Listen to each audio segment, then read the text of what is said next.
training on NPMA certification renewal process. I'm really hoping that this slideshow helps.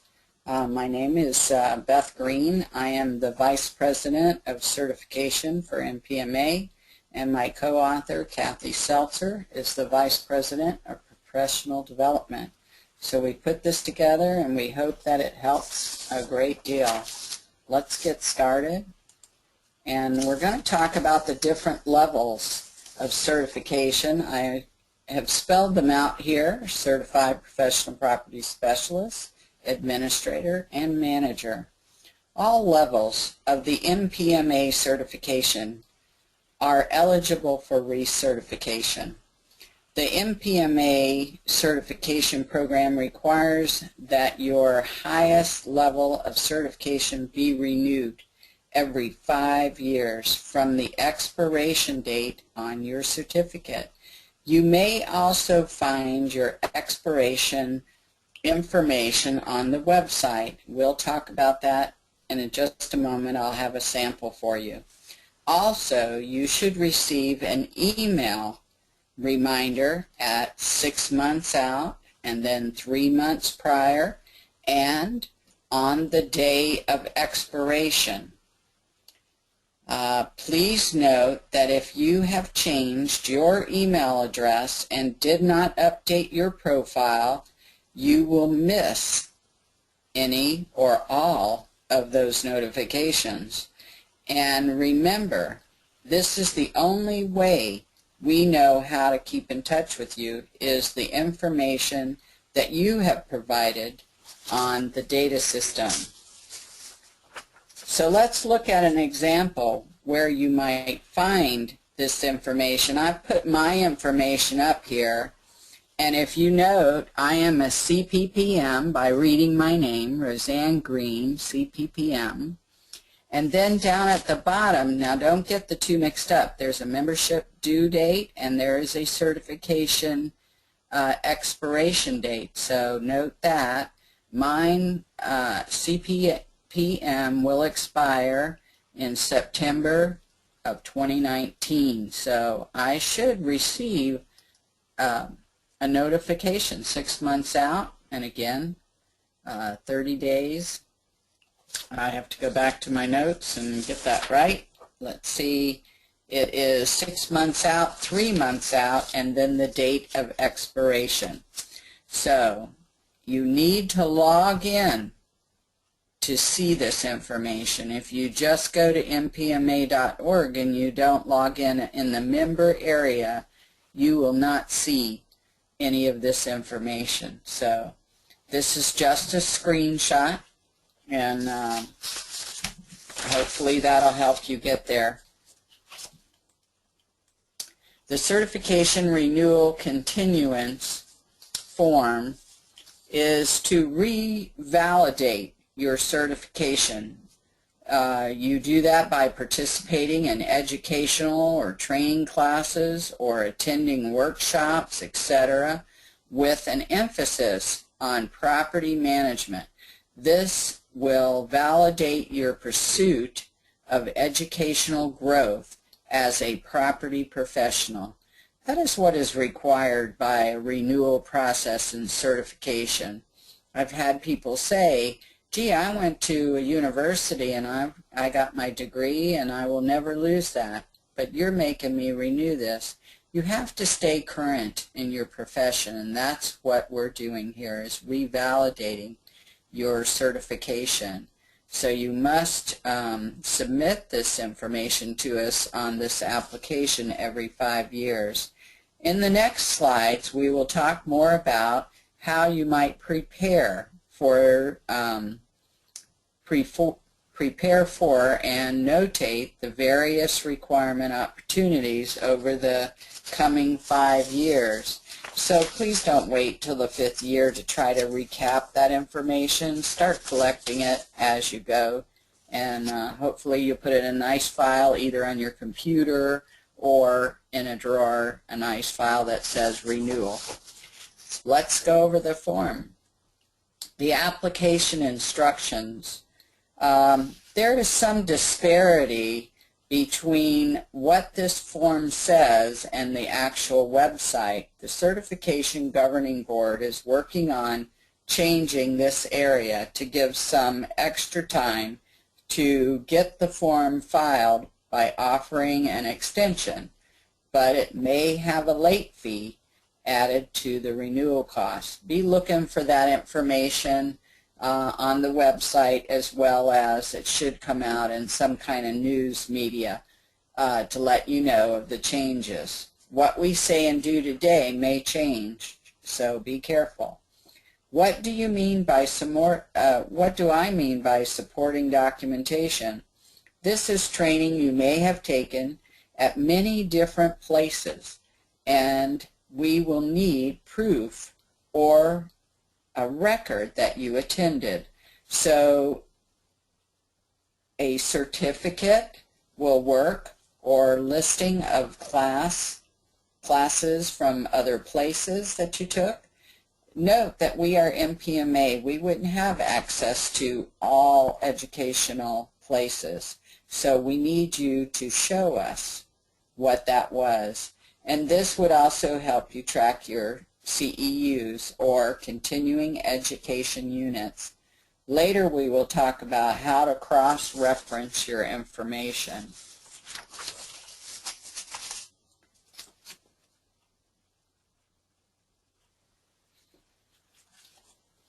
Activities that there are 9 qualifying criteria.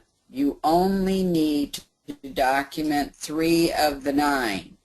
Remember that. You only need 3 of the 9, but we give you 9 different criteria because some may fit here and some may not.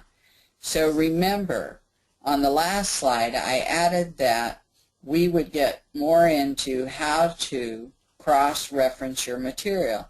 As you noted, I have a 1, 2, 3. That's the way it falls in the actual form. So if you had a certificate or a presentation that you did, you participated as an instructor or speaker about property management. It cannot be about how to build a bike. It has to be property management. So you would have maybe a slide presentation. As you noted, my name is on the front slide. So is Kathy. We'll talk about co-authoring. So we have that up there, and then my second slide, if you note, this slide says 2014. It really should say 2015, but anyway, you would show this presentation, this page and maybe the front page, and that's all you have to give us to show that you did this presentation. Or how about an email that you sent out to everyone stating that there's going to be a presentation by Beth Green on this date and you all are invited, and then they have some kind of registration that shows your name, that you either attended or that you participated as an instructor. So keep that in mind. Also, number 2, attend 2 conferences, seminars, trainings, educational functions where technical, administrative, or managerial applications on property management were discussed or demonstrated. Remember, this is during a 5-year period. If you attend an NES twice in 5 years, you meet this requirement. Your educational history page on NPMA website, which I'll show you an example here, will be documentation you need to show evidence of this. What if you attended other conferences, say NPMA, National Property Management Association, NCMA, National Contract Management Association. I have to get my cheat sheet for NMA. I'll cover that later. Also DAU. How about Defense Acquisition University? So these are different ones that we know that most of our people may attend these different functions. I would like to note one thing here. It says obtain 15 credits for continuing education units. Let's talk about that. CEUs. Right now, the way it stands in NPMA, we consider 8 hours of education equals 1 CEU. And remember, we're talking about over 5-year period. So 15 credit units is only like 15 days over a 5-year period. So let's continue on, and we'll come back to some of this information. How about complete 5 property-related webinars online? NPMA actually offers a lot of online webinars as well as free webinars they offer throughout the year, and they are filled with valuable information to your profession. Also, webinars attended through chapter meetings also may be included in this count. Be sure your educational history page is updated to include each webinar you attend, and this page will be your documentation. Again, I'm going to show you an example of that page, but it is related to NPMA only. How about author or co-author a presentation, paper, thesis, or article? So you have a team of people at work that decide they're going to write an article for the National Property Management Professional. So the professional magazine always needs articles. How about a thesis? You do a thesis at work, maybe not at work, but maybe for a college course that is property related. You could include that as well. So remember, co-author is acceptable. And as I said at the beginning of this, I had a co-author on these slides, so this would work. How about you may have done one for a webinar. You may have completed the article, as I said. And also, if you choose to do so, find a willing partner. So how about NES? How I got started was I had a partner, and it helps. It helps to do it with a partner because you both can, help each other during the class, and when questions come in, one or the other could answer. So it makes it a good time for all. Actively, number 6, actively participate in a property council or consensus-based standards association. We have several councils out there. The one that comes to mind is aerospace industry. There is a council where they meet and they make needful rules and, how to do business in the property world. How about our standards writing body, ASTM International? If you're working with them, this would be number 6. So I would definitely get to know that. ISO is starting something. Maybe you'll get involved with ISO. So anytime that you're trying to work with property rules, regulations, and writing of them, this application has covered it. Let's talk about number 7. You serve as an officer or committee member of property association at the chapter, regional, or national, or international level. This will require the name of someone who will be available to verify your claim. Another way to do that would be have them send an email to you to verify that you have worked with them in this committee. So if you don't have an email, then you may need to find the contact information for them so they can verify your claim. This will require the name of someone and how to contact them. If you serve as a chapter officer Ask your chapter president to write a sentence which verifies this claim. Also, if you are serve as president, the NPMA generally will keep records of the officers, but not all the committees and who worked on them. So you might want to be part of your chapter and make sure this gets captured sometime, especially when you're talking about 5 years ago. You need to have that information. So maybe have something that has your title on it, meeting minutes or something like that. It says attend at least 4 chapters and or special interest group meetings. You've heard of the SIGs? Well, this is part of it, where technical, administrative, or managerial applications on property management were discussed or demonstrated. So if you have a chapter meeting that has a meeting and they have a guest speaker that talks about property, this would count, but you have to have some kind of documentation. We don't keep up with all the chapters and what they do.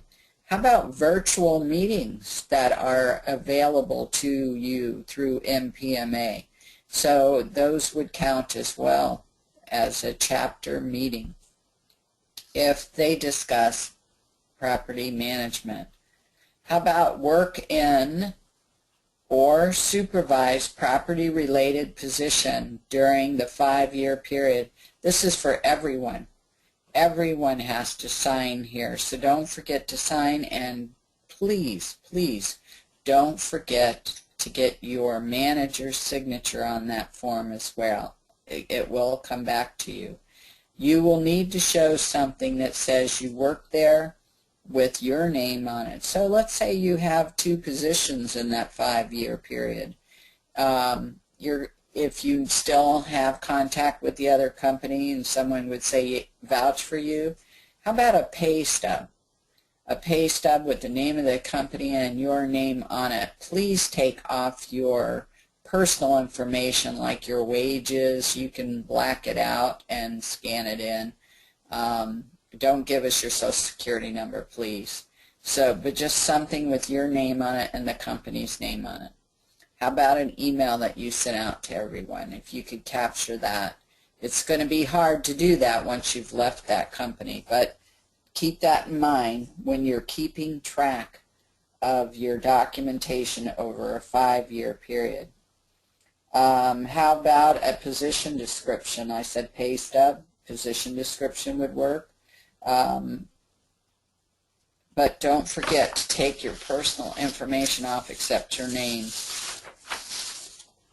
Now we're going to look at the NPMA website and what might help you in the future. This is just an area you could go to if you are taking classes or attending events with NPMA. If this list is not correct and you have some certificates that are not listed, please send an email to certification@npma.org with copies of the certificates that are not listed on this page. Now we're going to look at it. This is mine, but you notice it's the first bullet. It says my professional development history. Talks about all the things I've done with NPMA. So let's look at that page. The next slide is a capture of my particular information, and it has the CEUs listed there, and it says National Educational Seminar. If you'll know that I'm a little old because I started in 1991 attending seminars, but my page is like full of all the conferences I've attended over the years. I only took a snapshot. But if this was my 5-year period, I would have plenty of CEUs and also attending a couple of seminars for number 2. So I'd have number 2 and number 3 completed. And if I printed this out and scanned it in, I would put at the top, that this will cover number 1 and number 2 and number 3. I would put that up there. and I would say see attached on the actual form. Please do not think that NPMA reviewers are going to be able to get this information out of the database. They are NPMA members just like you, so they're reviewing the form, so you must include this because they don't have access to your personal data. So you have to show us the proof, so to speak, of the information. So this is where you will see your NPMA professional development history. A printout of this page will serve as documentation for CEU requirement, the seminar attendance requirements, and webinar attendance requirements. All that would be on this. You should check your professional development history page occasionally to ensure it is accurate. And like I said earlier, get that information back to NPMA because they will update this page. What if? What if you did not participate in enough required professional activities? You had one lapse of membership, or you do not qualify. 1 year lapse in membership may cost you more money to renew because we do honor non-members. Non-members can take our exam and become certified, and we keep records on them. If you drop your membership for 1 year, you would just have to pay a higher fee when you renew, provided you have all the qualifications. So be careful of that, especially if money is tight. It may be very difficult to recapture that. If you did not participate in enough continuing learning events or do not meet the requirements for at least 3 of the 9 available criteria options, then you will need to retest your highest level. So let me give you an example. If you are currently a CPPA and you only meet the requirements for 2 of the 9 qualifying options, you will need to take the 2 exams or 2 tests for the CPPA certification and pass them to maintain the CPPA certification for an additional 5 years. So some people don't really want to retest. So my advice to you, if you're on year 2 or year 3, get busy. You can still come up with enough criteria here to renew your certification in the future. So all we're saying to everyone is you must have some kind of educational program. So if your company pays or doesn't pay, it's still up to you. Remember, if you go to a university and you are taking a degree, either AA, a BA, or even master's, if it's in the world of business, these credits will count. So remember that one. Okay? Now, I have attached my contact information. If for some reason you have any questions about what I've covered here and you just want clarification, you can send me an email. And if you want me to call and talk to you, give me your phone number.